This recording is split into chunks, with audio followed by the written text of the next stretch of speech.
a respeito da derrota do governo, e aí a gente vai ver o que ele está conversando e já volta aqui para o nosso estúdio. Vamos colocar.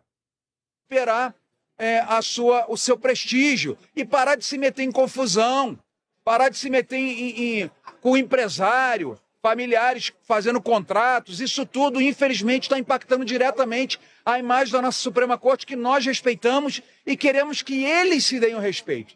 Então, ontem foi o início do fim da era vermelha do nosso país.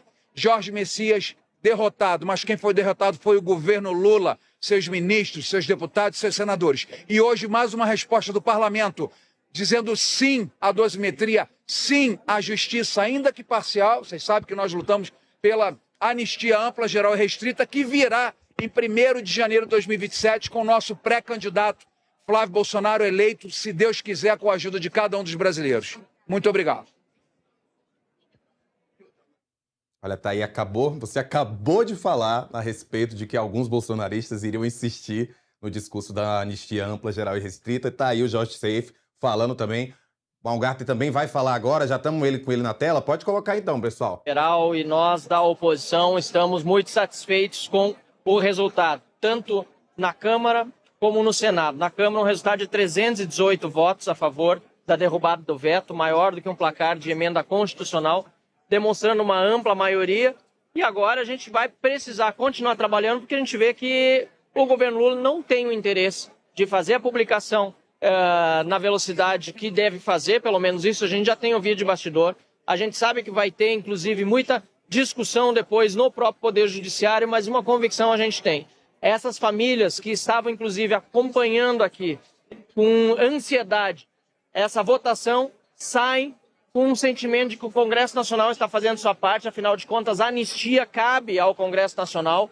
E esse primeiro passo, que foi o projeto da redução de penas, foi um primeiro passo nesse sentido, de reconhecer a perseguição política que tem acontecido no Brasil já há muitos anos, uma perseguição, aliás, que atinge inclusive esse parlamento.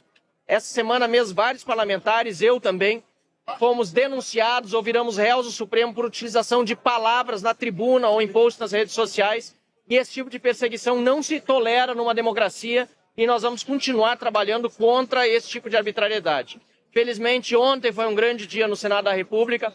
A rejeição da indicação de Jorge Messias, para ministro do Supremo Tribunal Federal foi um recado claro do Senado da República de que a situação já não é mais a mesma, que o governo Lula enfrentará daqui para frente. A própria declaração de guerra de membros do governo Lula ao Senado da República também demonstra isso. E agora essa votação, mais uma vez, mostra que esse parlamento, apesar de com muitas dificuldades, ainda respira.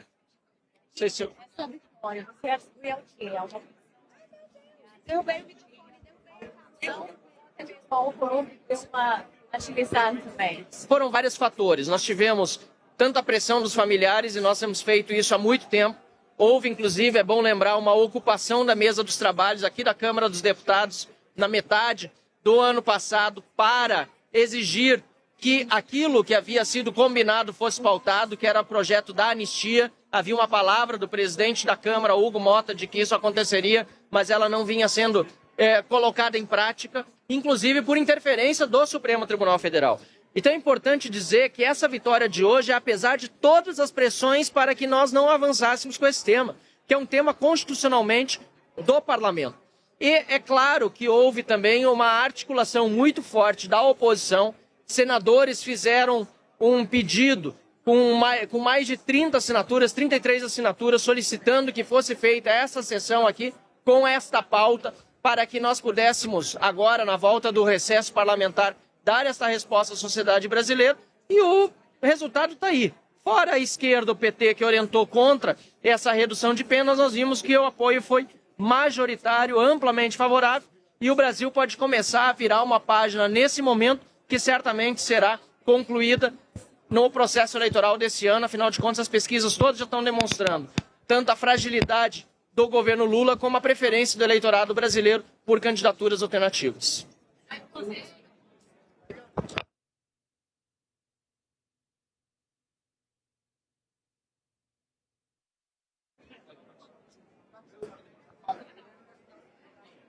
Vou ter que montar ali, porque eu vou entrar ao vivo, acho que com um kit, e eu vou te dar. Será que você consegue pegar?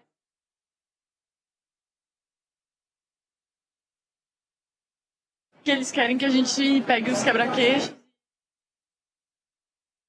Ô, gente, vocês viram aí um pouquinho da conversa com o Marcel Van Hatten. Eu errei o nome dele, mas tudo bem. Daqui a pouquinho a gente vai trazer mais repercussões a respeito aí da derrubada do veto ao PL da dosimetria. Vamos voltar então àquele nosso assunto anterior. Como eu disse para vocês, foram 2 derrotas em menos de 24 horas. Ontem, o governo perdeu ao ver o seu indicado ao STF ser rejeitado, primeira rejeição em 134 anos. A última tinha acontecido ainda era 1800, já passou de 1900 e aconteceu isso agora. E vemos hoje o PL sendo derrubado, que apesar de, como você já disse, era esperado, não deixa de ser uma derrota. Mas você falava, então, que acredita que a derrota maior envolve o Messias. Sim, justamente por ter sido uma rejeição após 134 anos. Já a derrubada de veto, a gente vê com alguma frequência o Congresso Nacional derrubar veto de presidência da República. E outro ponto também é o seguinte, o Messias foi uma escolha pessoal do presidente Lula para o STF. Escolha essa rechaçada pelo Senado Federal. Já o PL da dosimetria, embora o Lula tenha vetado, foi uma iniciativa que o próprio Congresso já tinha aprovado. Lula foi lá e vetou. O Congresso manteve a decisão, das discussões entre deputados e senadores que gerou o projeto de lei da dosimetria. Portanto, a derrota com o Messias é muito mais dolorida para o presidente Lula do que a derrota com a derrubada do veto do PL da dosimetria. São pesos diferentes. É muito mais incomum um presidente ver o seu indicado ao STF ser rejeitado pelo Senado Federal do que ter um projeto de lei que o presidente veta e que o Congresso Nacional derruba esse veto. Portanto, não há dúvida para mim, Rafa, de que o veto do Senado Federal a Messias e não ao PL da dosimetria foi a derrota mais dura para o governo Lula. Nós temos imagens, então, da Carol de Tone falando. Vamos colocar, então, a Caroline de Tone falando. Assaltos a banco e carros fortes, roubando mais de 3 milhões de dólares na época. Fizeram sequestros de aeronaves e embaixadores.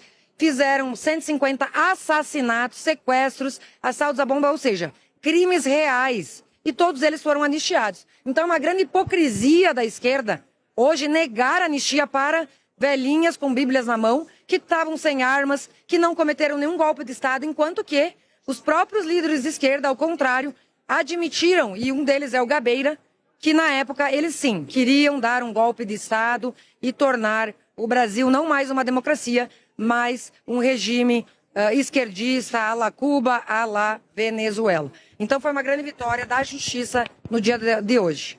Gente, eu queria só complementar da anistia, da discussão da anistia. Com certeza. Eu, inclusive, protocolei um projeto da anistia às multas que foram aplicadas agora, no mês passado, pelo ministro Alexandre de Moraes, a motoristas, a empresas, pessoas físicas e jurídicas em mais de 17 bilhões de reais, pessoas que às vezes estavam paradas no meio da rua por conta de manifestações nas rodovias e foram multadas de forma absurda sem o devido processo legal. Fiz uma anistia voltada a caminhoneiros e motoristas e essa anistia dos criminal, no caso, porque essa é com relação a multas, nós vamos continuar lutando incessantemente até que façamos a justiça completa. Gente, eu queria complementar aqui, como eu falei da tribuna, hoje eu estou inaugurando, a minha liderança como líder da minoria no Congresso. Então, tive a felicidade de inaugurar com uma votação tão emblemática como essa de hoje. E como eu pude dizer, lá na época da Constituinte, o PT votou a favor de se retirar qualquer restrição à aplicação da anistia para crimes atentados contra o Estado de Direito. Então, essa narrativa deles de que não pode anistiar golpista, a gente sabe que não teve golpe, mas é a narrativa de que não pode quem atenta contra a democracia, eles, inclusive o Lula, o FHC, tantos outros, o Paim, votaram para retirar a restrição, para que aquelas pessoas que atentassem contra a democracia fossem anistiadas. Então, é esse duplo padrão que não pode existir. Lá atrás, quando eram eles os beneficiários, era a turminha deles, inclusive com guerrilheiros, assassinos, pessoas que explodiam caixas de banco. Para eles achavam que estava tudo certo. Agora, para pessoas cujas armas eram Bíblias e o Rosário, eles não querem que se aplique a anistia sob esse argumento falacioso de que não pode ser anistia contra ataques à democracia. E eu quero dizer também o seguinte, eu peguei o voto do PT naquela época, e lá eles deixam muito claro que tem que fazer uma diferenciação entre milícias militares armados e diferenciar da massa, da população que ainda armada, quando luta contra a opressão, tem que ser anistiada. Agora, quando a gente tem velhinhas, velhinhos inocentes que lutaram contra a injustiça num sistema eleitoral que foi, sim, parcial, que hoje a gente já sabe disso, já existem as provas de que houve interferência, inclusive, externa dos Estados Unidos, do governo Biden, com pessoas que ensinavam o TSE a como usar os algoritmos para pegar postagens de conservadores. Com toda essa interferência, as pessoas foram para a rua porque queriam justiça e transparência. Essas pessoas, eles não querem que sejam anistiadas. Só que essas não cometeram nem crime, tá? Nem crime. A maioria era inocente. Ou então, alguns baderneiros, pessoas que depredaram prédios públicos, cuja pena não passa de 2, 3 anos de detenção ou até prestação de serviço social. Vamos julgar que o líder da oposição chegou, pessoal. Vocês querem estar indo para aqui o líder da oposição? Primeiro, eu queria mostrar a vocês aqui, para provar que o governo Lula mente com sua base aqui. Anais do Congresso Nacional, em 1988, quando a Constituição Federal foi aprovada por esse parlamento. Olha só, pessoal. Destaque 2184, 22 de fevereiro de 88. É dessa forma que eu abro para todos vocês da imprensa e povo brasileiro. Artigo 5º, inciso 63. O destaque atribui a proibição de anistia para os crimes contra a ordem constitucional e o Estado democrático de direito. Sabe quem? Você sabe quem fez isso aqui? Vocês imaginam?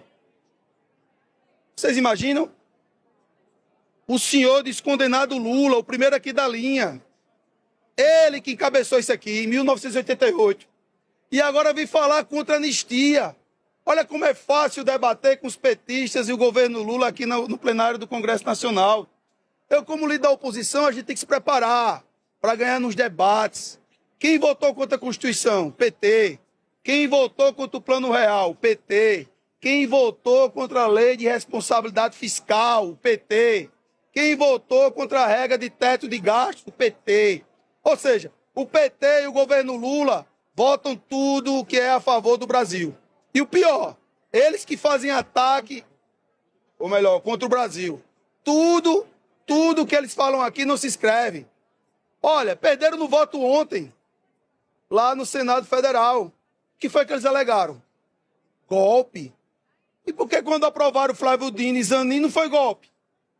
Perderam aqui hoje, com maioria absoluta, esmagadora. Eu falo aqui com todos da imprensa, os senhores conhecem a nossa postura aqui na Câmara dos Deputados. Tenho respeito a toda a imprensa brasileira. E vocês me perguntavam, eu disse, vai dar mais de 300 votos. Foi isso ou não foi quem me perguntou? Eu disse que ia dar mais de 300 votos. Eu só não sei que o Senado, que eu estava aqui na confusão, deu quantos votos no Senado? 49. 49, quase que eu acertava 50. E o que foi que eles alegaram novamente? Meu amigo 247. O que foi que eles alegaram? Foi golpe. Ou seja, eles não respeitam o Estado de Direito, nem a aprovação soberana do Congresso Nacional. Já disseram que ia judicializar. Por que eles falam assim? Por que, deputado Marcel? Eles ganham quase tudo que entra na Justiça. Porque quem está no STF? Seus amiguinhos. Não sou eu que disse. São os fatos. Zanin, advogado pessoal do descondenado Lula. Dino, ministro comunista, amigo pessoal de décadas de Lula. Toffoli indicado por ele. O ministro Alexandre de Moraes, o pior de todos, que não respeita a Carta Magna, ajudou a colocar ele no poder. Eu estou falando aqui de Unas, tá? Eu estou falando do processo que foi contaminado ele com o presidente do TSE. Falamos e provamos. Então é essa a história do governo petista. Perderam ontem, perderam hoje e vão perder em outubro as eleições gerais, se Deus permitir. Obrigada, líder. Obrigada. que acabou. Ah, vamos aí.